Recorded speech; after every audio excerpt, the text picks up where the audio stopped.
Hello everybody and welcome to another Nephilim build. Today we're going to get good as Hornet from Hollow Knight Silksong.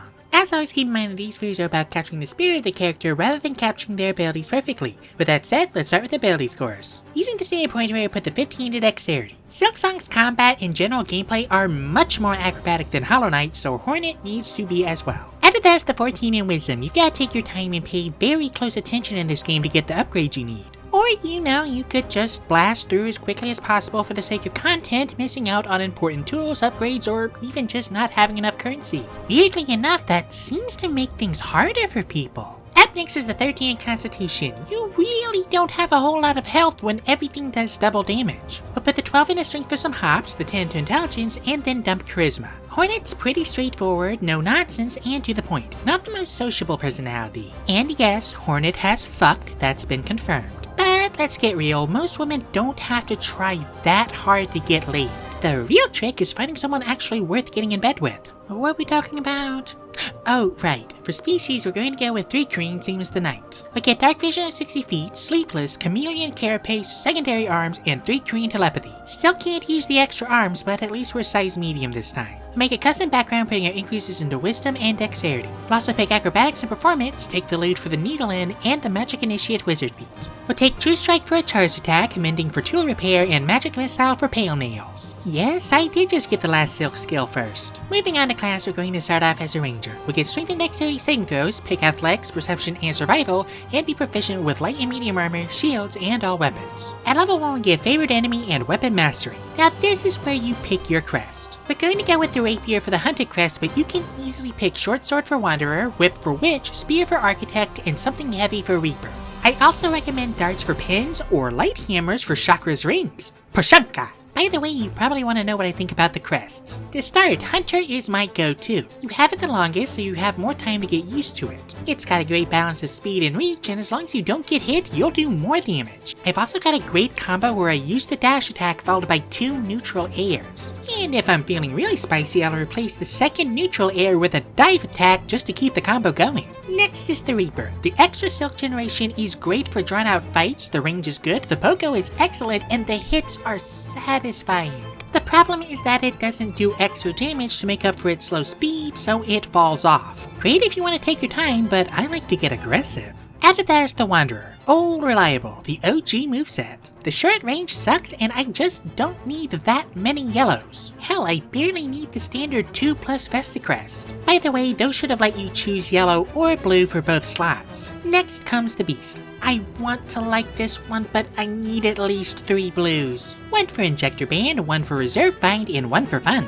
I also really want to like the Witch. It's got a good moveset, decent range and speed, and a total of 4 blues with Vesticrest is a dream. I just really hate the heal on that one. It wouldn't be so bad if you couldn't get knocked out of your heal. Architect is cool, but I can't justify giving up my silk skill for a 3rd red. And yes, I know it's key to bullet hell builds, but that's not my style. I like to get into the paint. And lastly, the Shaman Crest. 2 blues, no yellows? Nice. It's got more reach than Hunter, faster than Reaper, and is overall just a good zoning crest. Giving up reds for more silk skills has potential, but I think it's a bit too much silk management for my taste. I also don't like that the heal forces you to the ground. I like to be up and out of the way when I heal, not staring down the barrel, thank you very much. Anyway, we'll also get 2 spells taking Jump to Jump Good and Cure Wounds to Bind. We're now going to take a quick dip into Monk, getting Martial Arts and Unarmored Defense. I'm literally just here so I can use the rings with Dexterity. Back to Ranger, at level 2 we'll get Deft Explorer, expertise in Acrobatics, and our fighting style taking Druidic Warrior. We'll take Primal Savagery to attack with the Beast Crest and Thorn Whip for the Claw line. Won't lie, it took me an embarrassingly long time to find this. I beat Grove before getting this. If you thought that run back sucked before, do it without the claw line. And yes, I did find the secret bench. Shortens the run back, but without the claw line, you will get maggoted getting out of there every time. Just a general piece of advice, you can literally save Grohl for last. He's only necessary if you're trying to get to Act 3. Just wait until you got every upgrade you can get. We'll also take Hail of Thorns for a Sting Shard. Check that timestamp, loves, we're only 3 levels in. We're now going to multiclass to Cleric, getting our Divine Order. We'll pick Thaumaturge, taking Word of Radiance for Threat Storm. We'll also take Guidance Resistance to Villa slots and Thaumaturgy for effects. We'll get 4 spells, and I'm not gonna lie, they're mostly fillers. We'll take Healing Word for the Injector Band and then take Detect Magic, Poison and Disease, and Evil and Good to fill the slots. At level 2, we'll get Channel Divinity and take Protection from Evil and Good. At level 3, we'll get our Divine Domain. So remember what I said in the night video about all vessels, including Hornet, being children of the Pale King? Well, unlike her siblings born to the White Lady, Hornet's mother was Hera the Beast. And while we don't know much about her, with a name like the Beast, I imagine she was a feisty one. So we're going to go with the War Domain, getting Guided Strike and War Priest. We'll also get Guiding Bolt, Shield of Faith, Magic Weapon, and Spiritual Weapon. Guiding Bolt will be our Silk Spear, and Spiritual Weapon will be a Cogfly. Just one, you greedy bastard. We'll also take Aid for the Plasmium Vial. Now real quick, what the fuck is Plasmium? I didn't really think much of it in Hollow Knight. Lifeblood was just a part of the world, something to give you an added edge. But Silksong has me asking some goddamn questions. Why does Act 3 Wormway look like Act 3 Forgotten Crossroads in blue?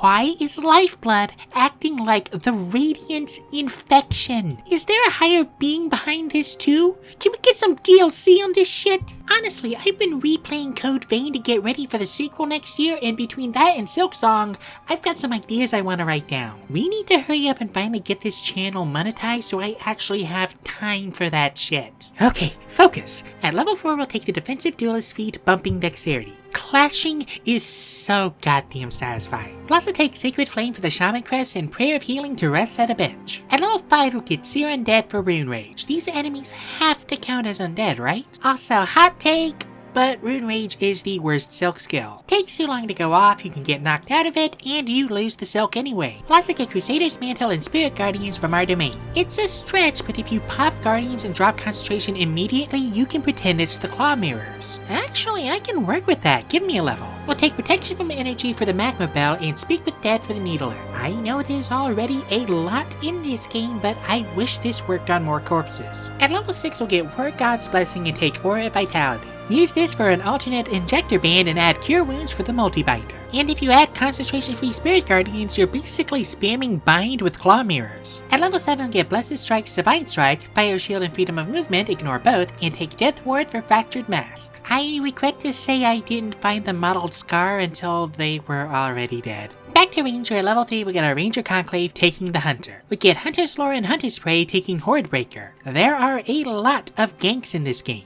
We'll also take Longstrider for the Silk Speed Anklets. I only used these once, and it was for the Courier's Rasher quest. I think I'd rather transport the flower again. At least you could take your time with that one. At level 4, we'll take the Speedy Feed, Rounding Constitution, and take Animal Friendship. At level 5, we'll get Extra Attack and take Spike Growth for Tax, and at level 6, we'll get Roving. At level 7, we'll get Defensive Tactics, taking Multi-Attack Defense for Magnetite Dice. No joke, those will sometimes save you from the second hit in a combo. We'll also take Lesser Restoration to get rid of maggots. Bilewater makes Blight Town look nice. At level 8, we'll raise our Dexterity, and at level 9, we'll Expertise Perception and Survival. We'll also take Conjure Barrage for the Forged Daughter Silk Shot. Or you could take Lightning Arrow if you want the basic. I don't have one for 12th Architect. We'll also take Elemental Weapon for the Flint Slate. I forgot about the locked door in Deep Docks and used my first simple key to get into the Wormways. It took me so long to get this. I'd say you could also use this for Volt Filament, but that only affects Silk skills and those are all spells, and we can't really add lightning damage to that.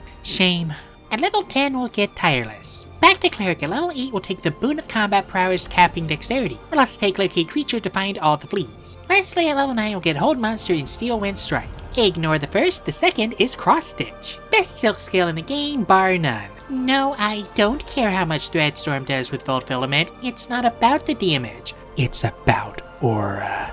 Also, I've been getting to take this a lot lately, haven't I? We'll also take Protection from Poison for the Wreath of Purity and Enhance Ability for Super Weaver feats. Now that we're level 20, we finally have our modifiers. Our AC Companion Care base is 18, our move speed is 50, and our average HP is 154 with 10d8 and 10d10 hit dice. And with that, we are done. And what can this build do? To start, we're deadly at all ranges, but especially up close with Spirit Guardians, extra damage on our melees, and multiple concentration damage choices. We're also mobile enough to kite and have a consistent stream of healing. We even have excellent AC with Defensive Duelist. For weaknesses, we're closer to power word kill range than I'd like to be for how In the Paint will be. We're also going to have a hard time passing our concentration checks with our con mod. It's also hard to justify a ranged weapon when you have a ranged cantrip. Our spell modifier is also uncapped, and anyone wanting to use the Reaper Crest will have to use it if they don't want to use Strength. Weaknesses aside, we'll come out on top for sure! Thank you guys so much for watching. If you'd like to support my channel, there's a link to my Patreon down in the description. $1 a month gives you 2-day early access to my videos, and $3 a month gives you access to exclusive content, such as my collection of homebrew content. Also, sorry if I sound rough, I came down with something and did not get over it before I had to record this. Let me know what you thought of this video down in the comments, and I'll see you all next time when I make Wilder from Elden Ring Night Rain.